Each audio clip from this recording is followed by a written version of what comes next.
morning, everyone. Thank you for joining us to our third edition of our annual Payments Forum. Welcome to the National Bank of Romania. Thank you, colleagues from the European Commission and colleagues from Banking Authority joining us today to our event. So I'm Raluca Micu. I'm the head of Payments Oversight Division.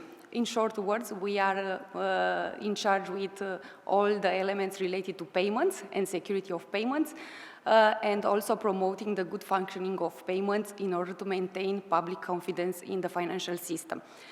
We are happy that we have today with us authorities, we have the industry, we have banks, we have fintechs, we have the relevant, let's say, parts of the payments chain today with us.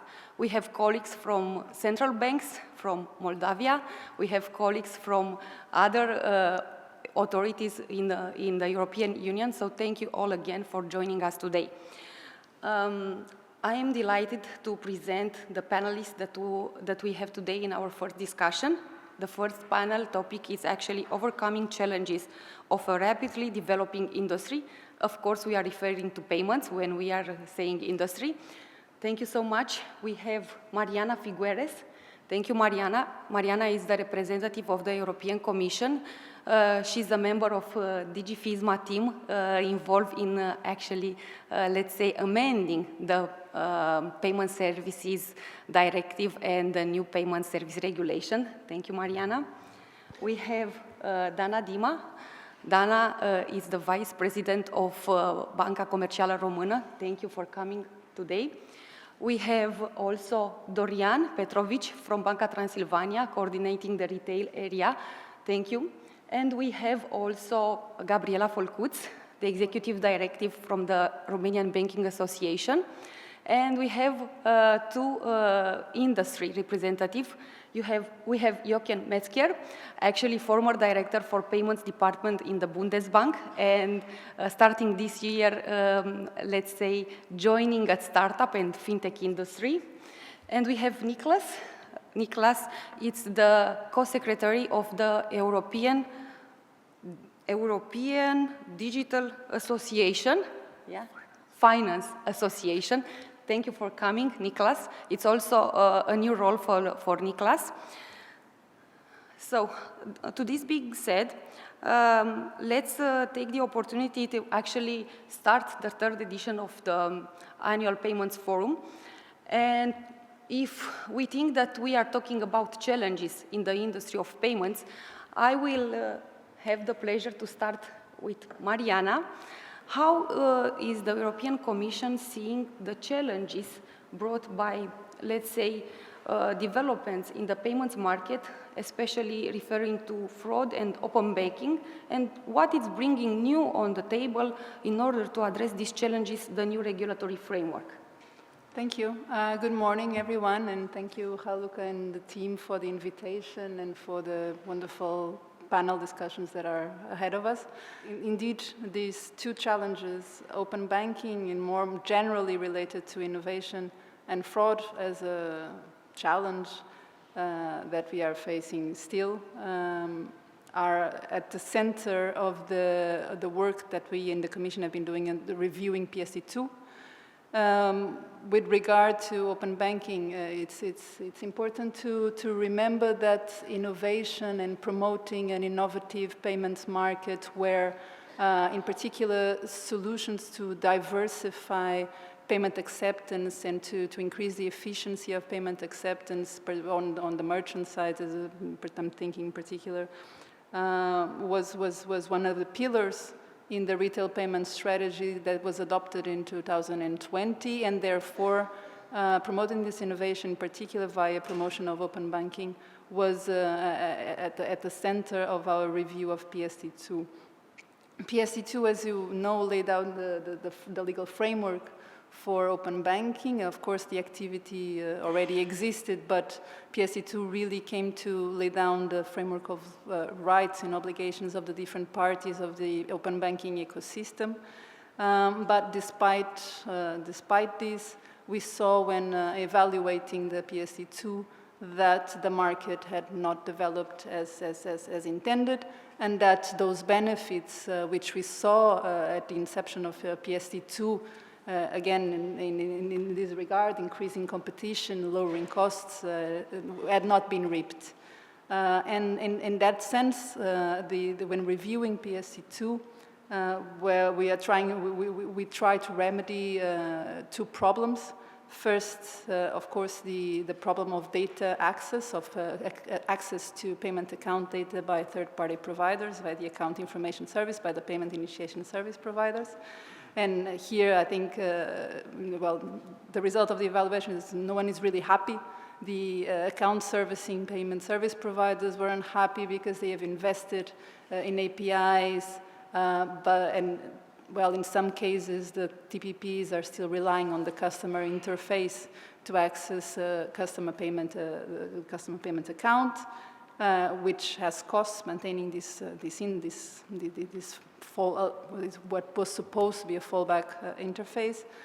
The TPPs are also not happy because integrating with a landscape of a diverse landscape and fragmented landscape of APIs, it's not feasible, and the performance of the APIs, it's patchy at best sometimes as well, and they face at times a number of obstacles in accessing the payment account of customers to provide these services. And finally, also the users are not using or uptaking these services as much as we had hoped for, either because of cumbersome user journeys involving redirection, multiple SCAs, or also because maybe they don't trust how their data is being used by the different parties. And so in relation to this, what we have tried to do was to lay down a specific performance criteria for the dedicated interface that the EAS PSPs will have to have in place.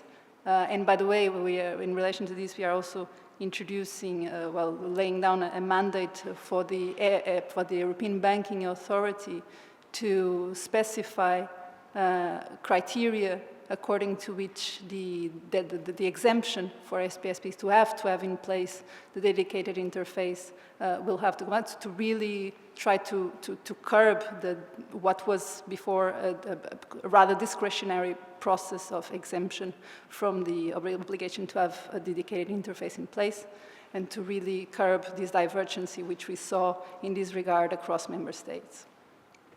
On the other hand, we are also introducing, or in the proposal, a more precise meaning of what unavailability of the dedicated interface means, in order to really limit the access via the customer interface really to those cases of downtime, those really extraordinary circumstances where business continuity is at stake.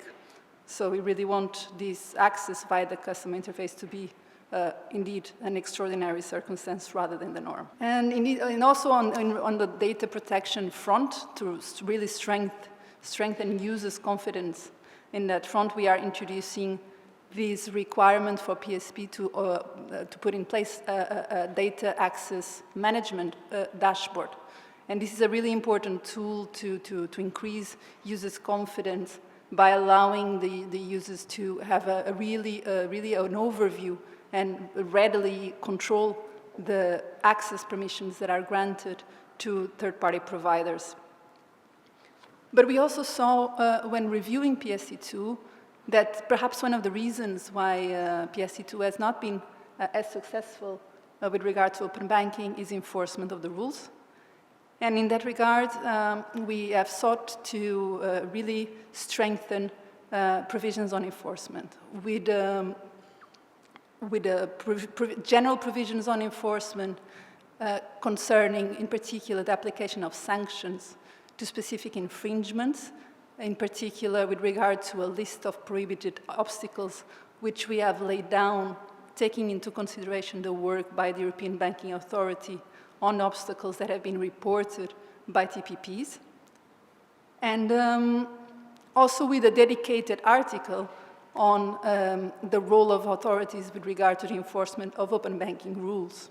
Yeah, on fraud. Fraud was also alongside open banking, the protection of consumers. So because ultimately we can work as much as we want on promoting innovation and diversity, but if consumers, if users are not confident and do not trust these solutions, they will not use them. So strengthening the confidence of payment service users in the payments market was very important. And in this regard, when we were evaluating PSD2, which, as you know, introduced strong customer authentication, we concluded that this was very effective in preventing some types of fraud. Remote card payment fraud was quite effective. But of course, now the big elephant in the room is social engineering fraud. And because in this case, SCA can only do so much, because in these cases, the users, the payer, is manipulated into authenticating a payment or handling the credentials. And so in this regard, because it's a complex phenomenon, unfortunately, unlike the classic PSD2 unauthorized SCA scenario, there is no one silver bullet. So what we are proposing, what we are designing as an approach is a package of prevention tools, and also on the refund rights front. So we hope with this kind of more overarching and comprehensive approach that will help tackling social engineering fraud. And on the fraud prevention front, we are extending the obligation for PSPs to provide the service of verifying the match between the unique identifier and the name of the payee, which, as you will know, is being introduced now with a new instant payment regulation for payments for credit transfers in euros, and the proposal for a PSR is extending to credit transfers in all EU currencies. We are also enhancing the rules on transaction monitoring, in particular by creating the legal conditions for PSPs to be able to exchange amongst themselves in full compliance with GDPR rules relevant fraud-related data, such as unique identifiers of transactions that have been reported by customers as fraudulent. So this exchange of fraud data was something that was very sought by the industry, by the consumers, and we are creating the framework for that to happen in the context of transaction monitoring. And we are also, introducing an obligation for PSPs to conduct education campaigns on fraud risk and trends, also training for their staff. On the refund rights front, we wanted to put in the proposal the inception for situations where indeed the payment service used, the customer is manipulated into authorizing a payment or handling credentials. And we have introduced this refund right in situations where this manipulation happens via the impersonation of the payment service provider, be it by the uptake of the phone number, spoofing of the phone number of the PSP, or the email address. Basically this impersonation of the payment service provider and the use of this technique to manipulate the consumer. So, but here I want to say two things. This is not without safeguards. There is a requirement for a report to be filed to the police. There's a requirement for that there isn't gross negligence. And here we're clarifying that potentially if a consumer falls twice to the same type of scam, this could be considered gross negligence. So we are, of course, we are acknowledging that this, unlike the application of SCA, this is a less straightforward in technical terms for the PSP.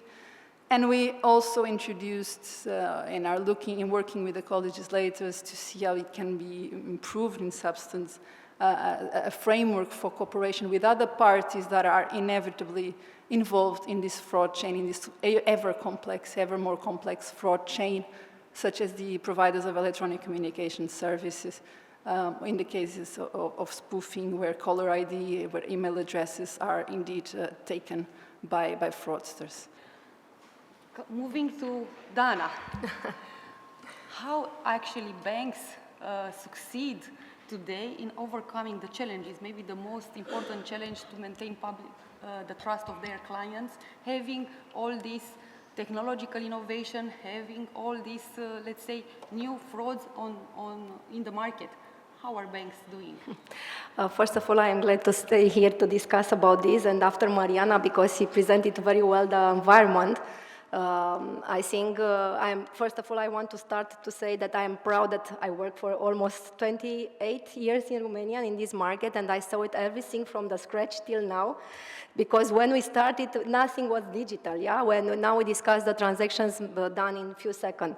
And I think this was the big challenge, because any evolution has, from my perspective, has three big drivers. One is the technology, second, the resources, and the most important thing, creativity. I don't want to say innovation, because innovation is too much for us to say, but the creativity, together with technology and resources, create a clear environment.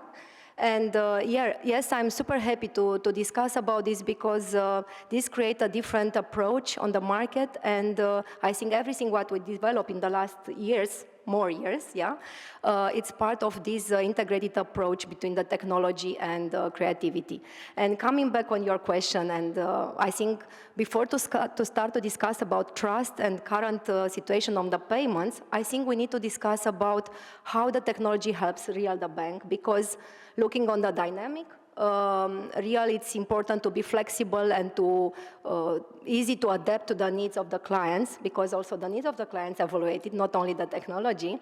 And before to start to have payments, you need to have start to have a good relation with clients and to create the real new service model to onboard the clients in your ecosystem.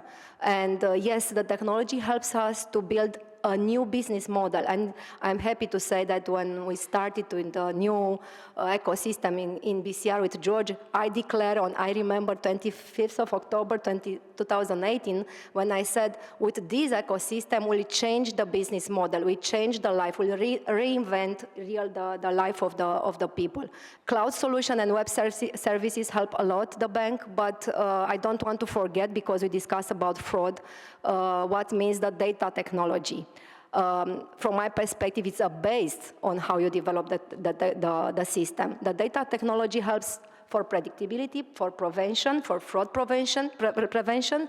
And yes, when we started in banking, we use more data for the risk model or for fraud prevention, but now we use also for analytics. So helping to have a stable system without fraud, you can grow and you can create the behavior and trust that the banking system is not something not tangible for the clients. It's not a black box. It's an open system. And yes, I started to say that I am proud that I work in Romania, and I want to prove why. It's not only marketing communication, it's about figures. And if I want to define the clearly evolution of Romanian, I can split in three categories: time to bank, time to transaction, and self-banking. And time to bank, it's about how you open your relation with the client. Yeah, today, the opening a relation, meaning onboarding, clearly onboarding with all information related to the clients, digital cards, virtual cards, enroll in the wallet, because you need to use top-up from the other banks, because we can consider that we are not alone on the market. We have a lot of competitors, and we need to let the clients to choose the bank and to choose the best process.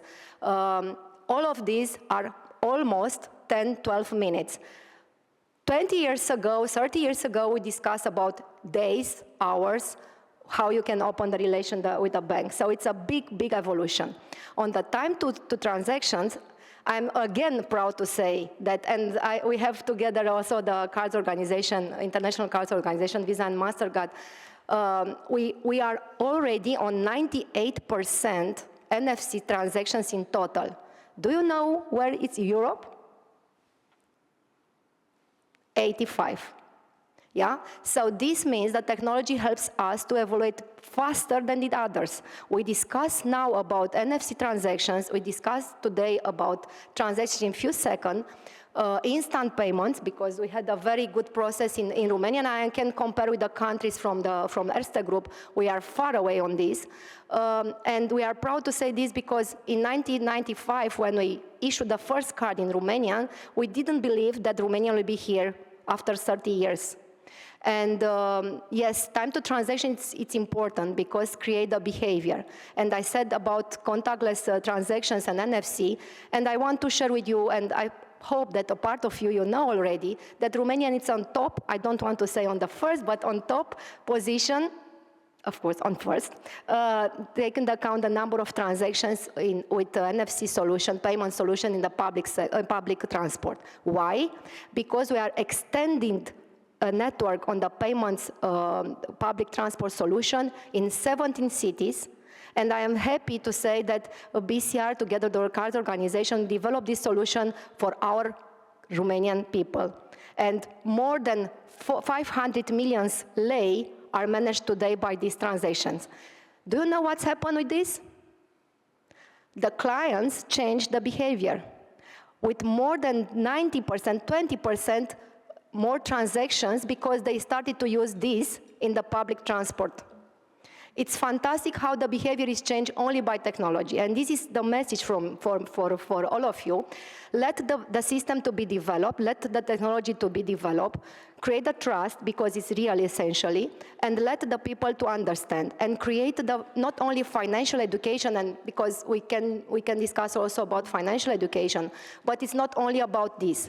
It's also about digital education and creating the trust. And in 2018, when we developed our ecosystem, George, we decided, and it was a real tough decision, and I want to say why, we decided to start with this also in the branch, with the same process in order to learn the clients step by step, with onboarding, with lending, with everything. And now, more than 90% of our products are sold by here, by mobile.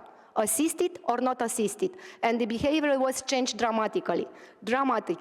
And yes, self-banking is also important because 6 years ago we discussed only about 1 or 2 maximum functionalities of self-banking machines, and now we discuss more than 16, 17 functionalities with a lot of things, including NFC on the machines, euro, change PIN, everything, yeah?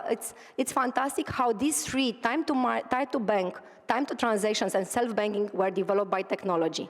And yes, the fraud risk system is super important because this can generate the behavior, and this can generate the trust, and this can be developed more and more. But one small figure before to stop, because I can speak 10 years about this. Looking on the entire portfolio transactions, we are super happy to say that from the total transactions, more than 20% are managed by kids till 18, starting from 7. So they have system, they have cards, they can use it, they are under control of the parents, but they started to use. So, by the way, we are here to prepare the banking system for the next 20 years, because I am sure that the entire population of Romania will be digital, and they'll use this mobile, because Romanian is driven by mobile system. We don't use web services. It's almost 95% of the people started to use the bank by this device. And probably in the future with other devices, we'll see. So be proud that we are here and we discuss about this. We need to develop more and more the system to create a trust and to create I can say, a good environment from all perspectives, not only for private individual, but also for company. Dorian, tell us a little bit how Banca Transilvania is seeing these challenges. Are you ready actually to overcome these challenges in this very developed and dynamic payments ecosystem? Good morning, and thank you for the invitation. Just to give a short answer, yes. But kidding apart, I think this adaptation is a complex process, and it's driven by some basic drivers in the end. I was speaking with my fellow colleagues this morning, and everybody agreed that the pace increases, and everybody has tons of projects, and everybody thank you, everybody is overwhelmed at some point by all this initiative. So I would say that one key aspect in adaptation is maintaining focus, being able to focus on what provides value for customers and for the whole ecosystem. Of course, technology is extremely important, but in the end, my opinion is that technology is a facilitator.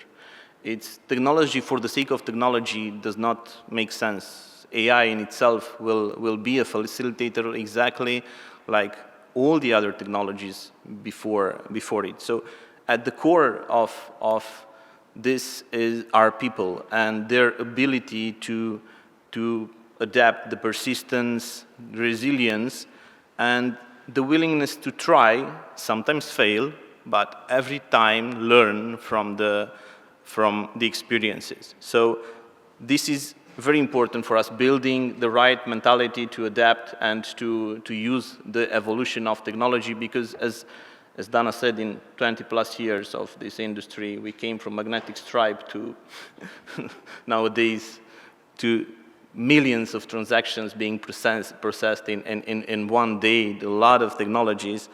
But in the end, it comes back to the customer needs. So as long as we focus on customer needs, and even this has changed throughout all these years, we came from products, we came from offering products, and nowadays we are focusing on needs, on experience, and experience doesn't necessarily mean needs, means identifying the right moment to deliver. And in this regard, data is one of the most important assets, because harnessing the power of data, knowing your customers, knowing their moments, investing in data technology, which in itself has evolved tons of times, just taking a look at the amount of data we were processing 20 years ago and we are processing now, I think that I can safely assume that what we processed in a year, 20 years ago, we process in half a day now, or things like this. So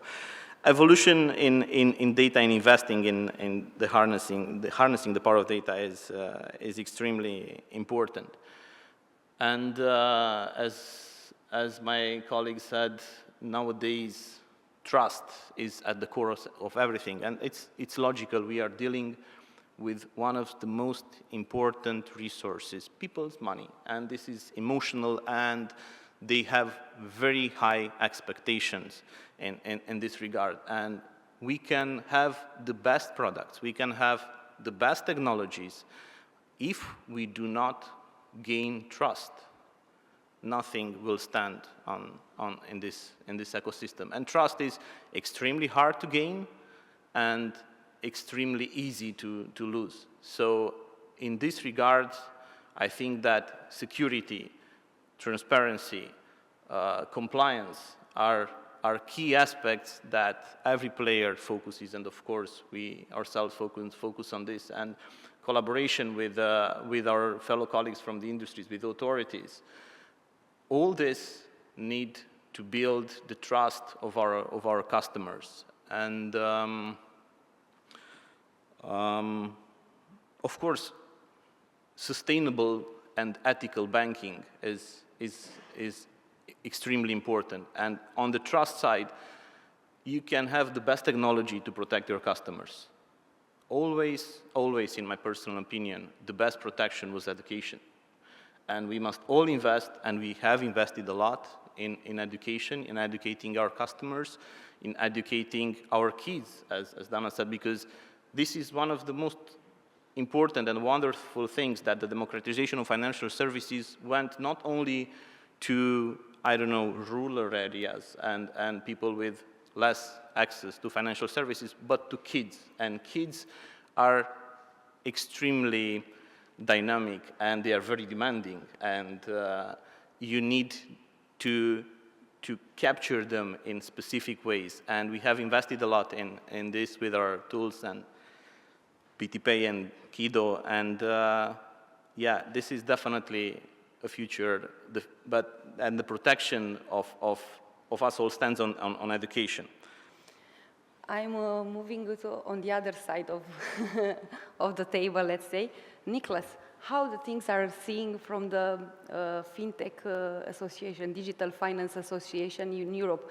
All these elements presented by the speakers, trust, adaptation, obstacles, enforcements, data access, customer protection, are also keywords for you?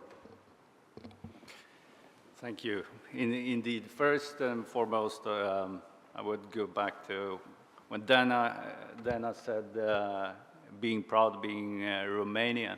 I would say I'm really grateful for being here as a foreigner and see the Romanian market, and especially National Bank of Romania, who really emphasized the financial system, including all the stakeholders in this ecosystem, both fintechs and banks and PSP, etc. We don't see that everywhere in Europe, so it's a big honor, and I'm really impressed. I would go back to also, Dorian talked about focus on usability or providing a value for customers. It's where everything starts. We have heard regulators talk about a financial system that works for people. And in my mind, people is also the businesses out there. So it's actually the users of the financial systems. And it's the clients out there who want to use payments in different use cases. And we have a tendency to, as Europeans, we wait for regulations. We are famous in the world for being bureaucrats. But if you look at usability out in the market today, you can, shouldn't use names, but the Uber effect has been a word. We talk about Revolut. So every tool that you use as consumer, the majority of it is non-European. So even if the regulators talk about new direction and new regulations, I think we need to work even more in the market, within the industry, together, all the players, and provide that value to end consumer. But we have a tendency to work inside out. We look at what we have and what we did yesterday and nudge a little bit. But you are still not providing the value out there. The ocean is quite big, and the demand from the market in times of, if we call it innovation, but it's more usability. It's huge. I'm looking to Jochen. So you said yesterday that PSD2, Payment Service Directive, was an icebreaker for competition and innovation. Is that enough, or do we need more? Good morning, everybody. And it's a pleasure to be here, to return to Bucharest after so many years, to be among friends. And the short answer to your question, Raluca, yes, we need more. But I guess reflecting the experience I have today in the fintech, over 30 years of Bundesbank experience with payment oversight and banking supervision, yeah, we need more, and we need maybe a slightly different kind of regulation. And I want to pick two elements here. The first element is European directives and national supervision. European directives, as Mariana has outlined, they cover now all aspects of financial services, and they are minimum standards. And most national supervisors treat this as an invitation to do more, to do gold plating, and we should stop that. National supervisors should no longer do this. They should take the regulation as it comes from Brussels or from the ECB in Frankfurt, and only do the bare minimum of local adjustment, only what is unavoidable. And the second aspect, Niklas has alluded to this is about, let's say, collaboration and about unbundling. As fintechs, as startups, we are used to come with excellent ideas driven by value for the users, by, let's say, the technology, by the possibilities that are out there. And in the end, we have cut banking services and financial services into pieces. And of course, this is a challenge for supervisors because usually they look at institutions. They don't have a functional view. And so this is the other direction. Take a more functional look. And this also means to overcome, let's say, this collaboration issue. Because as fintechs, we think we have the best solution and everybody else's solution is worse. So let's say, come to our place, come on our platform, we are the best, full stop. But let's say, regulators could be, let's say, a little bit more clever here. They could force the fintechs to be more open, to, let's say, to be like Linux, to be open source, i.e. to be able to network with others and to relate, to connect one platform to the other.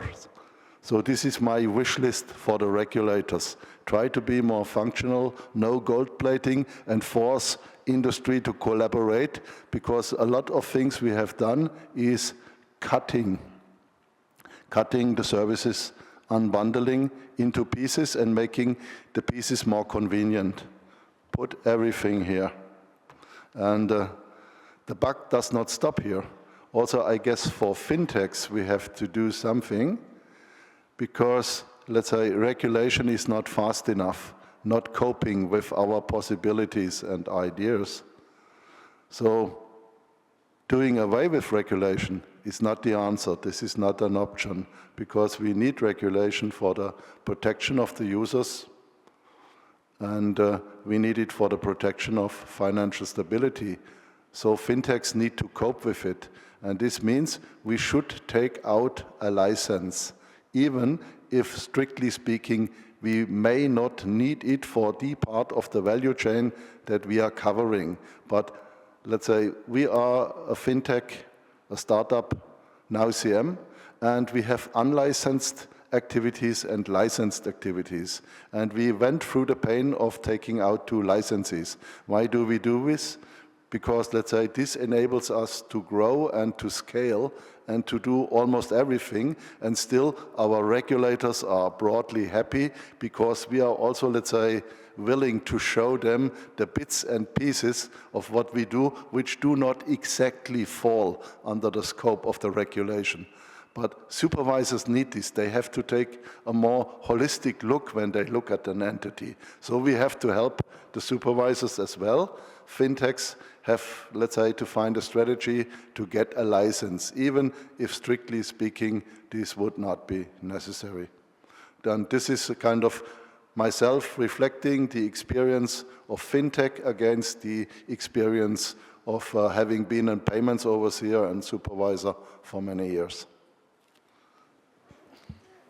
Thank you. We are trying to change, also to overcome this challenge, which is the challenge that the regulators and the supervisor have. That's why I'm looking at Gabriela, representing the Romanian Banking Association here today. So, from the community point of view, do you agree with the fact that the regulation is not enough? Because we are talking that in Europe we have a lot of regulations in payments and data protection and a lot of other topics. Thank you very much for the invitation. I'm very glad to be part of this distinguished panel. I think it's a good thing that we discussed about regulation in that moment. And for the beginning, please allow me to discuss about few figures, macro figures, that will allow us to have a clear view about the payments system in Romania, and also about the need to regulate some specific issue. I will start with the financial inclusion. In Romania, the financial inclusion is 69%. Romania ranks last in the European Union in terms of financial inclusion, while the average in the European Union is 95%. So it's a difference between Romania and other countries. There are reasons for that, and in my opinion, two specific reasons. The first of all, I would like to underline the weight of the green economy in the GDP, 24% in Romania in 2021. Romania ranks on the 7th place in the European top regarding the weight of the green economy in the GDP. The second reason, I think, is the high rate of the poverty and the social exclusion. In Romania, the poverty rate places Romania on the first position in the European Union top, 34.4 of the Romanians are in that risk of poverty and social exclusion. If we ask them why they don't want to have a bank account, because just 69 of them have a bank account, the first reason that they mention is regarding the fact that they don't want that the revenues to be monitored. This is the main reason. It's connected to my first explanation regarding the weight of the green economy in the GDP. Also, in the fact that in Romania, still 43% of the companies pay cash the salaries. On the second reason that will allow us to have a clear image about the payment system and the need for regulation, it's the level of digital competencies. According to the Digital Economy and Society Index, Romania ranks last in Europe in terms of digital competencies, with a score of 30.6 compared to European Union of 52.3. Just 20 or only 28% of the have digital competencies in basic digital competencies in Romania, compared with the EU average of 54. Only 9% of the Romanians have digital competencies above the basic one. Indeed, banks are very involved in this digital area. Our focus is to enhance the level of digitalization with the scope to provide cybersecurity to our customers because of the reason I mentioned before. Digitalization was spurred in the pandemic period, and I think how the banks are open and will be to digitalization will make the difference in the futures. Banks invested billions of lei in digitalization. The offer of the products online increased during the pandemic. Regarding artificial intelligence, I might say that integrating in the processes will not be only a trend, it will be a must in the coming years. It has a lot of advantage, especially in the money laundering area and anti-fraud systems, but we have to be very carefully regarding using artificial intelligence, because there are some risks if we don't implement in such a way to show us all the risk to detect the money laundering typologies. Also, I might say we need a robust legal and regulatory framework regarding AI utilization. And I think we need more than ethical way we can use, because we need an ethical in IE. We have norms in that area, but the norms are for a good faith institution. We need a specific tool of measures to protect the citizen against the risk of IE, and I will point out very sure that we need some instruments to remove an ad from social media when it has a final goal to fraud. The typologies of frauds are phishing, spoofing, and investment fraud in Romania. And I also want to thank you in this regard to the National Bank of Romania, to the Romanian Police, to the Cybersecurity Directorate, to Transfond for all the educational campaign in Romania, but also to the measures and to the technical solution that we'll implemented already.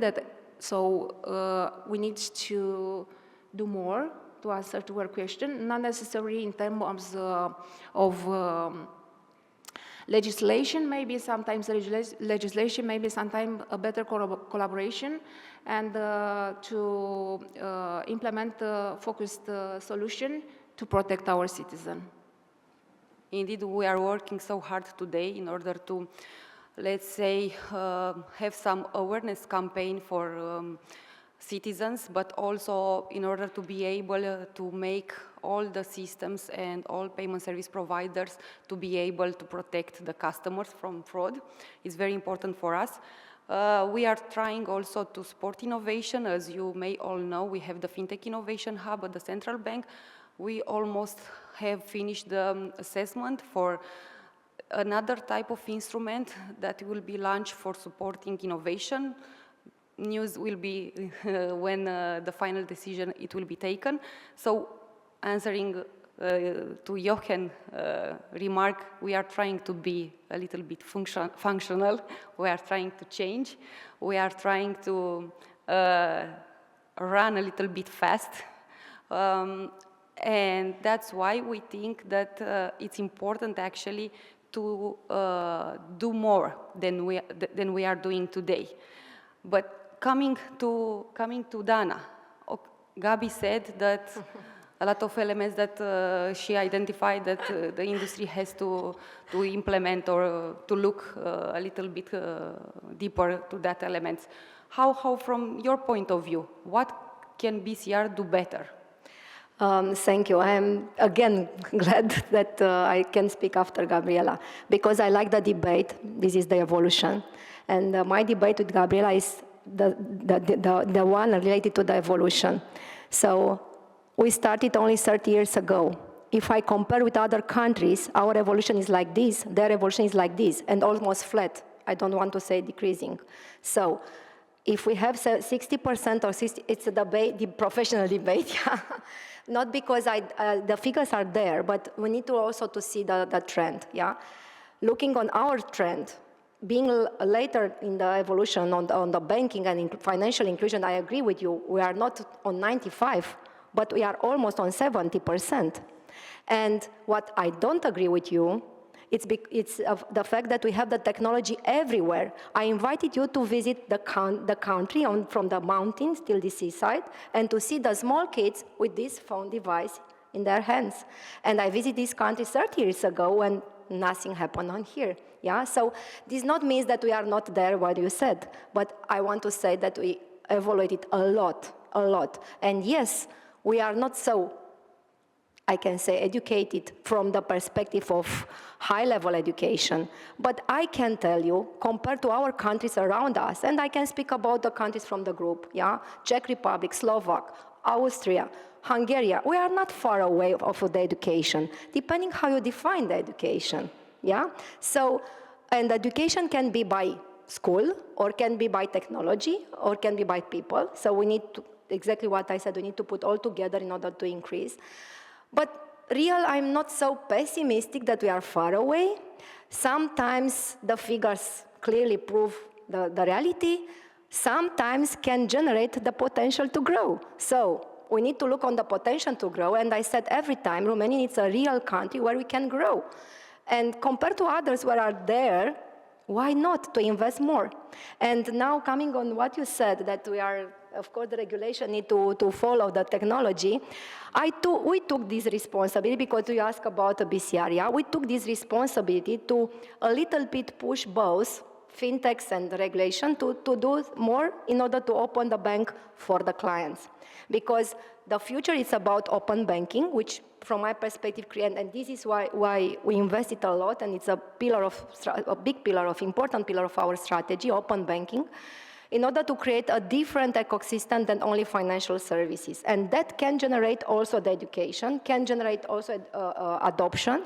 And looking on the open banking system, this means that to try to develop more and more the relation with the fintech companies. We have already a lot of companies in George, in ecosystem, offering to the clients the health benefits, IT security benefits, mobility benefits. We have a clearly pillar, and I think this is the future of the banking system, to take the responsibility to move up all environment, regulation, and also the technology. Because fintech, yes, are super good and we work with them, but also they need the reality of the clients. And we are in front of clients and we can help. So open system, open banking is the future. And don't forget, because you said about artificial intelligence, the second or the most important also on the same level with open banking, it's embracing the technology. Everybody discuss about artificial intelligence. Do you know when we started to discuss about this in Romania? More than 30 years ago. And of course, at that moment, nobody linked the artificial intelligence with the technology and our life. But we had it. We learned in the university about this. Yeah, it's now how we can use artificial intelligence, and not only to replace the job or something like that. It's how you can create efficient system, transparent system, and secure system to create the trust. Yeah, so it's very important how you focus our effort and where. And the last but not the least, and I think the most important, is how we can continue to develop the financial literacy with two drivers, financial education and digital education. And yes, there we need to put all our effort, fintech, regulators, us, all of us, to put all the effort to do it everywhere. Yeah, with this technology, having everything online, with VPN and everything, we created the mobile branch, and we go to the mountains, and we discuss with kids, and we learn them, and they have George, and they use it. And by the way, in 10 years, I am here to sign that the kids will be different than us. And yes, we have a gap, but please look on the potential, and be together here. I think it's very important. And thank you, Raluca, for this invitation. We need to be more together in everything what we do every day. Thank you.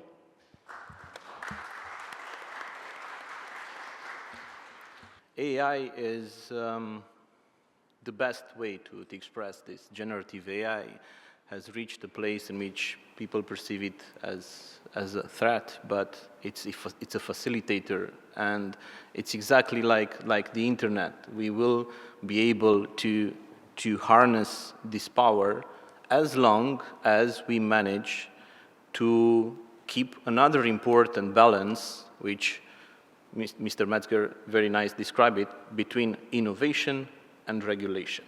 And this is another important equation besides the people and innovation, people and the technology. Innovation and regulation is important because innovation, by definition, you need to think outside the box. You need to break the rules of the box. But in order to execute innovation, you need rules. Innovation without rules can become toxic, like, I don't know, atomic power, AI. So in this regard, this is another thing that's important to, and we focus us as a bank to maintain an equilibrium, and we watch very close this evolution. Otherwise, I think another important aspect is partners. We will not be here without our partners. everything is about collaboration and synergies cannot rise without partners, and without partners like Visa and MasterCard, without technology companies, because you cannot invent every technology, you cannot evolve, and we are very close to this. Our evolution is a proof of that from the moment when we launched BTPay like 6 years ago, when we were the third VTS in Europe and first MDES, and it's important to rely on partners to build synergies. So I think this is kind of like the three main directions which we very much keep an eye on. How do you think that this is possible, Mariana? So is the regulatory framework actually ensuring this balance? Yeah, thank you for the question. Well, what we saw with the process of evaluating PSD2 was that, well, what we had previously as nudges under PSD2 and also previously with the EMD, the Electronic Money Directive, was that it was not enough. So there were some extra nudges, some corrections. I'm thinking now also in terms of the level playing field between bank and non-bank PSPs, the payment institutions and the PSD2, the electronic money institutions and the EMD2. So where we saw clearly that there was an imbalance in terms of level playing field that was necessary to correct from a regulatory standpoint in order to lower barriers to market entry and indeed create conditions for innovative players to develop solutions. The same with open banking. PSD2 had laid down the legal framework, but clearly that was not enough. And there were some obstacles that was necessary to take stock of and to react. So, of course, innovation and the initiative and the collaboration between the private actors in the industry is absolutely, well, it's the whole point. It's the substance. And then with regulation, well, with an assessment and evaluation of what is out there, you can introduce the regulatory steering, but it is indeed necessary to create those conditions either in the form, well, normally in the form of legal rights and obligations of the different parties of the ecosystem. And that is what we're trying to do with this, it's the way we're hoping to raise the bar that was already in place with PSD2. I mean, if I may just react on the points also on collaboration that Jochen was raising. I think there's also something that I did not mention, but it's one of the ways in which we are expecting an enhanced role for the NCAs to take a proactive stance in coming to mediate issues that may arise between the ASPSPs and the TPPs, and also very, very importantly, to collect data on open banking, which is something we do not have at TU level, and that other markets like in the UK, they have the OBIE. And so this element of data collection on open banking will also be very, very, very important with regard to innovation. So it's not just innovation, it's not just regulation, it's also knowledge and data collection, and this is an important aspect as well. Okay, the last comment from Mariana regards to the collaboration with the industry on a more data-driven regulation. It's absolutely crucial. We have heard here today that the evolution will go faster. We have a global competition as well. So we are changing faster than we are able to regulate, meaning that instead of just pushing a burden on reporting from the licensed businesses, we need to collaborate also in terms of sharing the insight on what's preventing us from collaborating. So reporting obstacles yesterday where it could take 8-10 months to get EBA opinion if what's the solution would be. It's not viable in a business perspective. So again, the idea of having a role for the NCAs to take a more proactive role will be crucial to build that collaboration between new market entries and incumbents.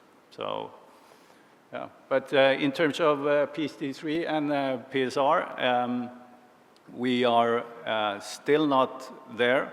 We know that the Commission has idealistic approach or proposal.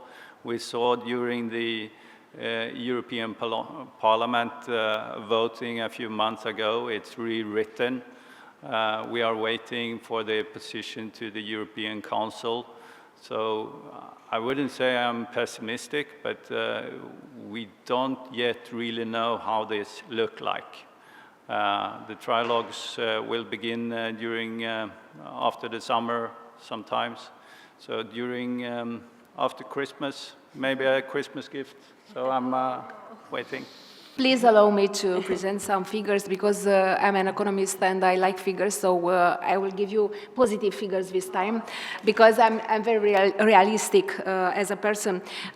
Indeed, the weight of electronic payments went up during pandemic, and in 2021, 43% of the transactions were card transactions, while 55% were cash withdrawals.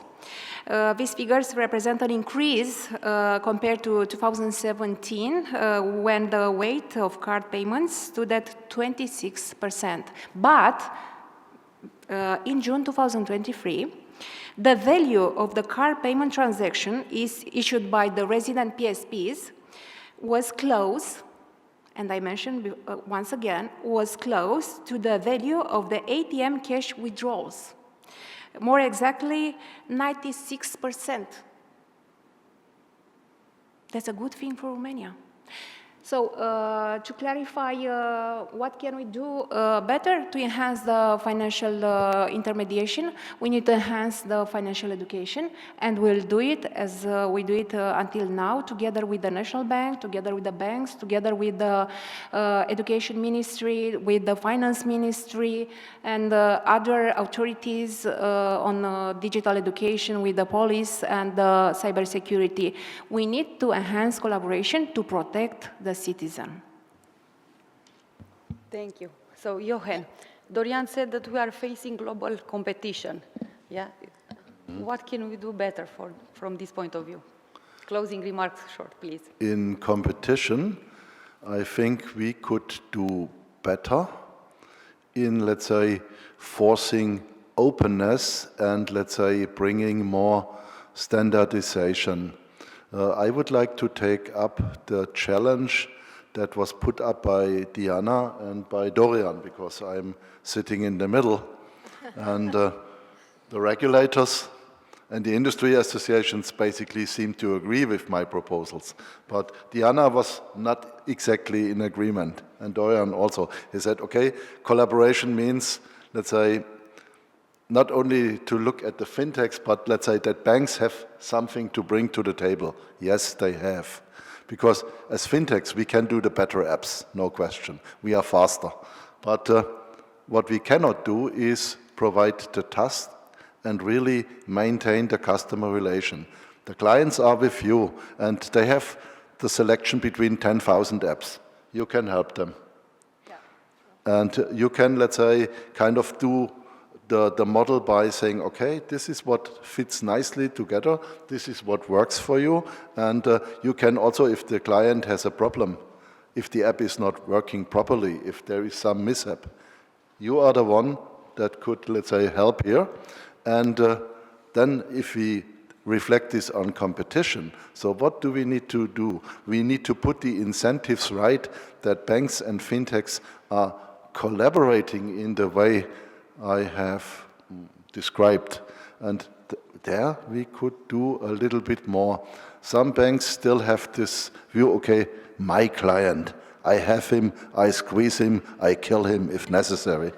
And let's say, the right view would be like this. Thank you. Indeed. Thank you. Thank you very much for your inputs.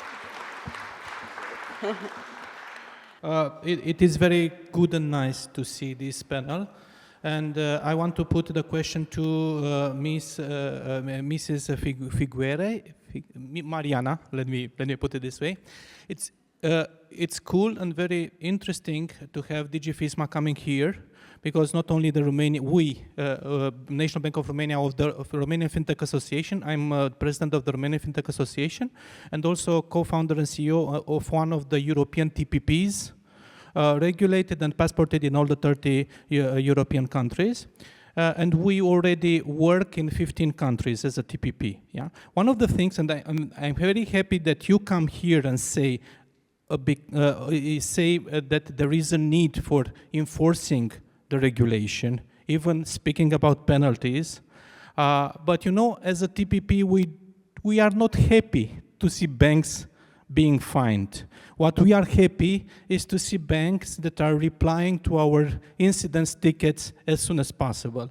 By the time I'm here, there are 2 customers of us that said that some of the data from the banks didn't came. Right now, our practical point is to open an incident to banks. You know, usually they are replying to us in 1 week. But in this situation, there are some corporate customers that are doing accounts reconciliation and they are waiting for the data to come from the bank. So my question is, because access to accounts and payment initiation are 2 critical services for the customers, is this defined by DG FISMA as critical services, the access of the API data? And if there are some provisionings in terms of enforcing also service level agreements in supporting the TPPs by the ASPs? Yeah, thank you. Very important question. I mean, business continuity for the TPPs is, of course, critical, and that is why in the proposal we did not fully remove the fallback contingency mechanism that was in PSD2 and which created some of the problems for the ASPSPs that were not happy to have to keep them, and because a lot of the TPPs were using it as a default. But again, continuity of business is absolutely key, and if there is a problem with the dedicated interface, if there is a downtime, any problem with responding to the API calls, there has to be a way for the TPPs to provide their services. And that is why there are more detailed provisions, as I mentioned, on availability, what unavailability means. If after 5 calls of 30 seconds, there is no response, then the ASPSP needs to make an access mechanism available to the TPP. If this is not the case, there is the possibility for the appeal to the NCA to require the ASPSP to provide a means of access. Indeed, this might not be within the feasible or the necessary time span, but there had to be a balance to be stricken between reducing the scope for an open bar via the customer interface and really requiring the TPPs to use the dedicated interface, also as a counterpoint to requiring the ASPSPs to really put up in place APIs that meet the performance criteria which we are laying down. So there had to be these 2 sides, and even if it is appreciated that the time span that we are laying down or proposing in the PSR might not be ideal, there are more specific criteria on availability and unavailability and what happens in that context.